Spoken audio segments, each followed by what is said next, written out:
If you like tactical shooters, you've probably played or at least watched Escape from Tarkov. It's the penultimate hardcore looter shooter, has an incredible arsenal of weapons, attachments, and armor, and can cause some of the most heart-racing, anxiety-inducing gameplay possible. The major downside, however, is that Tarkov is also known as a menu simulator, requiring you to spend hours and hours organizing stashes, dragging equipment to create loadouts, interacting with profile pictures of traders, and modifying weapons from the top down. Even your hideout, which is your own personal area, is typically only interacted with from the top-down menu. As immersive as the in-raid experience is, I personally get way too frustrated with the menus, the screens, and the endless waiting. And this is where the new indie game We the People steps in. Set in the Pacific Northwest, this hardcore tactical looter shooter aims to not only recreate and overhaul the gameplay loop that Escape from Tarkov has, but they also want to remove the slow, boring, and repetitive menus. Everything, including your stash, traders, vendors, and quest givers, will be out in the open world in a type of settlement area, and you'll even have an interactive hideout zone similar to Halo's Forge, giving players complete control over what they want to build. As for the actual combat and gameplay experience in Raid, it aims to be as realistic as possible. I had a chat with Drew, the brains behind We the People and his new studio, Small Indie Company, and I couldn't stop smiling as he described not just the game, but the team behind the game.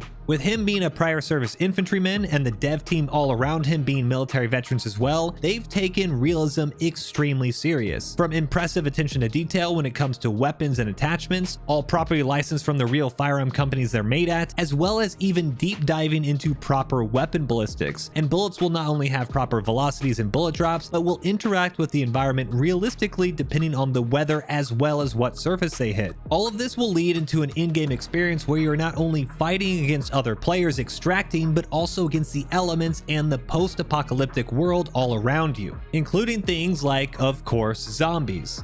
One unique aspect of this game though is that the devs want players to have more ways of actually interacting with the world instead of the typical spawn, loot, extract. And you will be able to visually see bodies decay to give yourself an idea of how recently someone has been at your location. Future concepts include seeing footprints in the snow or trash littered around areas where players may have eaten or drank, allowing you to both track them down or even set up your own ambushes in an attempt to lure someone out. And while Tarkov has teased their arena mode for some time now, We the People will also have a type of arena, but this will be a priority and implemented from the get-go, allowing you to interact with a quartermaster in the settlement and 1v1 other players for their loadout. They even have plans to allow players to create community-made arena maps in order to select in a way to keep everything fresh and fun. Now, I'm not gonna lie, a game like this, one, seems a little too good to be true, but two, something that I think myself and a lot of people would be interested in playing. And given the fact that it's also in a unique setting instead of the tired Soviet type zones we see in games like Stalker, Tarkov, or DayZ, it really has the opportunity to feel similar but play very different. Now, I have no vested interest in this game. I'm not being paid to say any of this, I'm not sponsored, and I ultimately won't be effective if this game succeeds or fails. But ever since I first started playing DayZ now over a decade ago, I've always been kind of a sucker for hardcore survival zombie games. But the truth of the matter is, we've all been really hard done by a lot of these recent indie attempts at both zombie survival games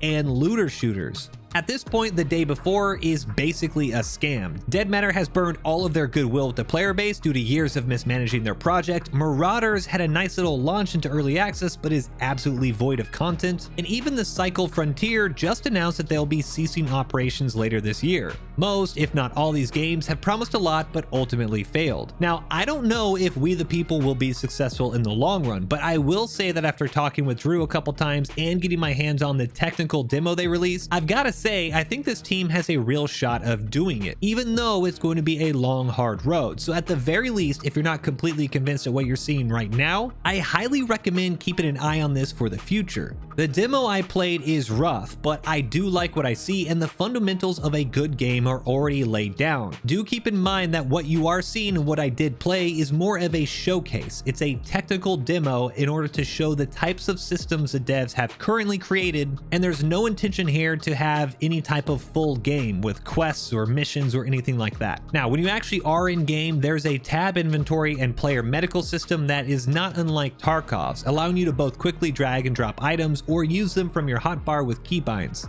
You can break your legs, you can take pain meds, and for their first real attempts, I've got to say it's actually pretty well done, although I'm sure it'll get much more advanced in the future. The world you're in is also incredibly detailed and immersive, and having been to the Pacific Northwest a few times myself, it was really cool to see zombies in this post-apocalyptic world here and not in the usual endless Soviet apartment blocks that we're all so used to. Now, the weapons and attachments are where we the people aim to set themselves apart from other games, and as military vets themselves, the devs have put a lot of work into making them feel realistic. Variable optics, canted sights, even lasers and night vision are already implemented, and to be honest, I thought this felt very similar to already released games like Ready or Not or Ground Branch. In the future, you'll also be able to use this weapon customization system to quickly change your weapon and access attachments with whatever you have in your inventory, removing the need to slowly click and drag items over one by one. Not only does this system feel good, but it looks good too, since you visually see how your weapon is changing right in front of you.